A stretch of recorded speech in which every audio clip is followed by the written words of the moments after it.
آج ایک ایسی خبر لے کر آیا ہوں جو پاکستان کی فضائی حدود کی حفاظت سے لے کر چین کی جدید ترین فضائیہ تک ہر اس شخص کے لیے اہم ہے جو دفاعی امور میں دلچسپی رکھتا ہے۔ ایک ایسا طیارہ جو اپنے آپ میں تو بہادر ہے ہی، لیکن جب اسے ایک خفیہ نیٹ ورک سے جوڑ دیا جائے تو یہ پوری فضائیہ کا دماغ اور آنکھ بن جاتا ہے۔ آج ہم بات کریں گے کہ کس طرح یہ طیارہ لون فائٹر سے نکل کر ایک مکمل جنگی نظام کا حصہ بن گیا، اور اس کا پاکستان سے کیا تعلق ہے وہ بھی جان لیں گے۔ السلام علیکم، میں ہوں بشارت حسین کاظمی اور آپ دیکھ رہے ہیں کاظمی 360۔ 28 سال پہلے جب اس نے پہلی پرواز کی تھی تو یہ چین کی اپنی طاقت کا ایک نمونہ تھا، لیکن آج 2026 میں یہی J-10C ایک نئے روپ میں ہمارے سامنے ہے۔ یہ اب صرف ایک ہتھیار نہیں بلکہ ایک نوڈ ہے، ایک ایسا کنیکشن جو پوری فضائیہ کو ایک جاندار وجود میں بدل دیتا ہے۔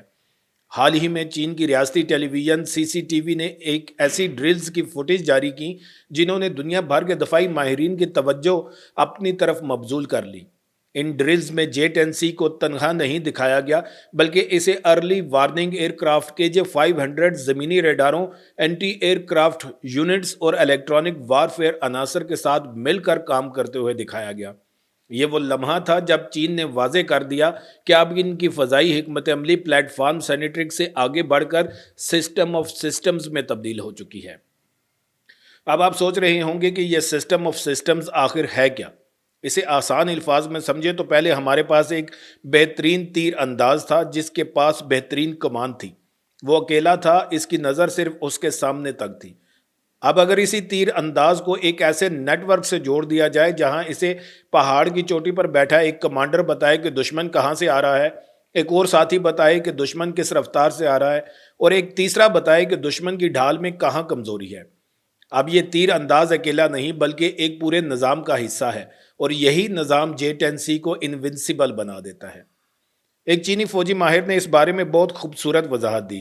ان کے مطابق جب J-10C KJ-500 جیسے ارلی وارننگ ایئر کرافٹ کے ساتھ ڈیٹا لنک کے ذریعے منسلک ہوتا ہے تو یہ طیارہ اپنے ریڈار بند رکھ سکتا ہے۔ جی ہاں، یہ اپنا ریڈار بند رکھ کر خاموشی سے دشمن کی طرف بڑھتا ہے۔ KJ-500 جو ہزاروں فٹ کی بلندی پر موجود ہوتا ہے، سینکڑوں کلومیٹر دور دشمن کے طیارے یا میزائل کو ڈیٹیکٹ کر لیتا ہے اور ان کی پوزیشن، رفتار اور اونچائی J-10C کو بھیج دیتا ہے۔ J-10C صرف اس وقت اپنا ریڈار آن کرتا ہے جب وہ دشمن کے قریب پہنچ جاتا ہے، اسے لاک کرتا ہے اور پھر PL-15 جیسے بیانڈ ویژول رینج میزائل سے نشانہ مارتا ہے۔ یہ ہے نیٹ ورک سینٹرک وارفیئر کی اصل طاقت۔ یہ صرف ہوا میں ہی نہیں بلکہ زمین کے ساتھ بھی مربوط ہے۔ ان ڈرلز میں J-10C کو زمینی ریڈار اور فضائی دفاعی یونٹس کے ساتھ بھی ڈیٹا شیئر کرتے ہوئے دکھایا گیا۔ زمینی ریڈار کم اونچائی پر موجود اہداف کا پتہ لگاتے ہیں جو شاید KJ-500 کی نظر سے اوجھل ہوں، اور انہیں J-10C تک پہنچا دیتے ہیں۔ اس کے برعکس اگر J-10C کوئی ایسا ہدف دیکھتا ہے جو زمینی ریڈارز کی حد سے باہر ہو تو وہ اس ڈیٹا کو زمینی فضائی دفاعی یونٹس کو بھیج دیتا ہے تاکہ وہ اپنے میزائل سسٹم تیار کر لیں۔ یہ دو طرفہ معلومات کا تبادلہ ایک ایسی مربوط فضائی دفاعی دیوار بناتا ہے جسے عبور کرنا کسی بھی جدید ترین دشمن کے لیے مشکل سے مشکل تر ہو جاتا ہے۔ یہ ڈرلز صرف معمول کی تربیت نہیں تھیں، یہ انتہائی پیچیدہ برقی مقناطیسی ماحول میں کی گئیں، یعنی ایسے ماحول میں جہاں جیمنگ ہو، سگنلز میں مداخلت ہو اور مواصلاتی نظام کو دشمن نے جام کر رکھا ہو۔ دوستو، یہ حقیقی جنگ کا منظرنامہ ہے، اور اس میں J-10C نے ثابت کیا کہ وہ نہ صرف اپنے نیٹ ورک میں کام کر سکتا ہے بلکہ جب نیٹ ورک خود خطرے میں ہو تو بھی وہ اپنی افادیت برقرار رکھ سکتا ہے۔ اس کے لیے J-10C میں موجود جدید ترین الیکٹرانک وارفیئر سوٹ ECM اور ECCM سسٹمز اسے جیمنگ کے باوجود معلومات فراہم کرنے اور دشمن کو الجھانے کی صلاحیت دیتے ہیں۔ یہ تربیت اس بات کا واضح اشارہ ہے کہ چین کی فضائیہ امریکہ اور اس کے اتحادیوں جیسی جدید ترین الیکٹرانک صلاحیتوں کے خلاف جنگ لڑنے کی تیاری کر رہی ہے۔ اب آپ پوچھیں گے کہ اس کا پاکستان سے کیا تعلق ہے؟ تو دوستو، یہ وہی J-10C ہے جس کی 36 طیاروں کی کھیپ پاکستان پہنچ چکی ہے۔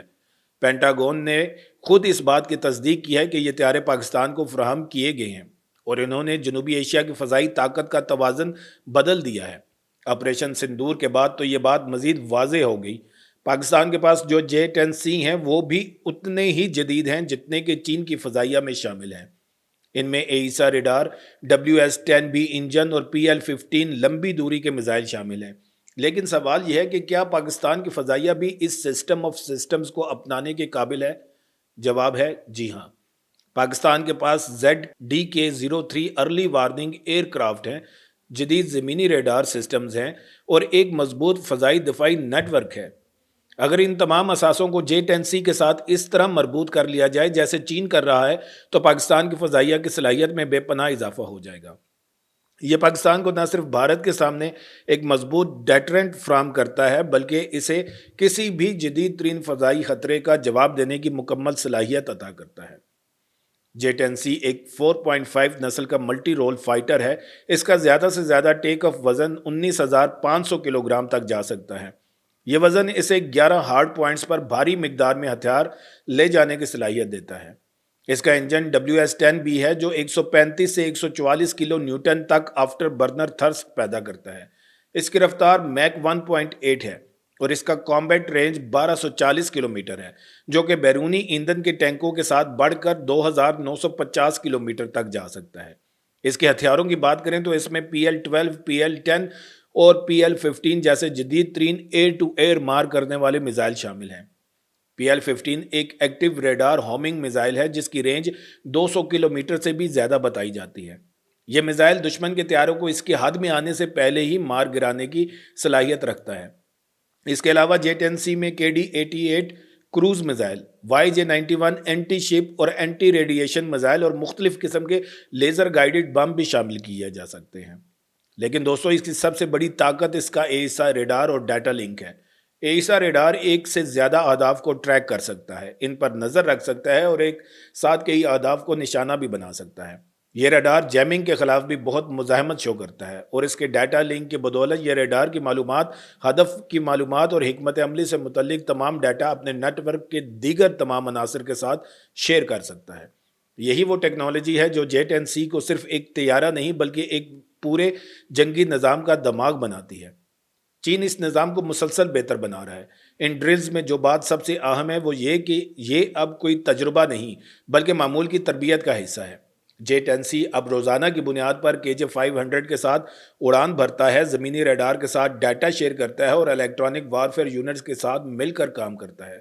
یہ مستقل مشق اس بات کو یقینی بناتی ہے کہ جنگ کے حقیقی حالات میں یہ نظام بغیر کسی رکاوٹ کے کام کرے۔ یہی وہ نقطہ ہے جہاں چین کی فضائیہ دنیا کی چند مخصوص ایئر فورسز میں شامل ہوتی ہے جو مکمل طور پر نیٹ ورک سینٹرک وارفیئر پر عمل پیرا ہے۔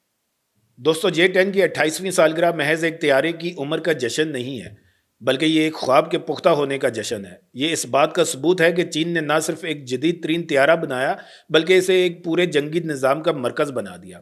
یہ وہی J-10C ہے جو پاکستان کی فضائیہ میں شامل ہو کر جنوبی ایشیا کے آسمانوں کی حفاظت کا ضامن بنا ہے۔ یہ وہ طیارہ ہے جو اکیلا بھی بہادر ہے اور نیٹ ورک میں شامل ہو کر ایک پوری فوج کا روپ دھار لیتا ہے۔ آپ کی رائے ہمارے لیے بہت اہم ہے۔ نیچے کمنٹس میں بتائیں کہ آپ کو J-10C کے بارے میں کون سی بات سب سے زیادہ دلچسپ لگی۔ کیا آپ کو لگتا ہے کہ پاکستان کو مزید J-10C حاصل کرنے چاہیے یا پھر آپ JF-17 تھنڈر بلاک 3 کے بارے میں کوئی تجزیہ دیکھنا چاہیں گے؟ میں آپ کی رائے کا منتظر رہوں گا اور اگر آپ کو یہ تجزیہ پسند آیا ہے تو اس ویڈیو کو لائک کریں اور اپنے دوستوں اور جاننے والوں کے ساتھ شیئر کریں تاکہ وہ بھی اس اہم موضوع سے آگاہ ہو سکیں۔ اور سب سے اہم بات، چینل کو سبسکرائب کرنا نہ بھولیں اور بیل آئیکن دبا دیں تاکہ جب بھی ہم کوئی نئی اور اہم ویڈیو لے کر آئیں تو آپ تک سب سے پہلے پہنچے۔ اس ویڈیو کو آخر تک دیکھنے کا بہت شکریہ۔ پھر ملیں گے ایک نئی ویڈیو کے ساتھ۔ اللہ تعالیٰ آپ سب کا حامی و ناصر ہو۔ پاکستان زندہ باد۔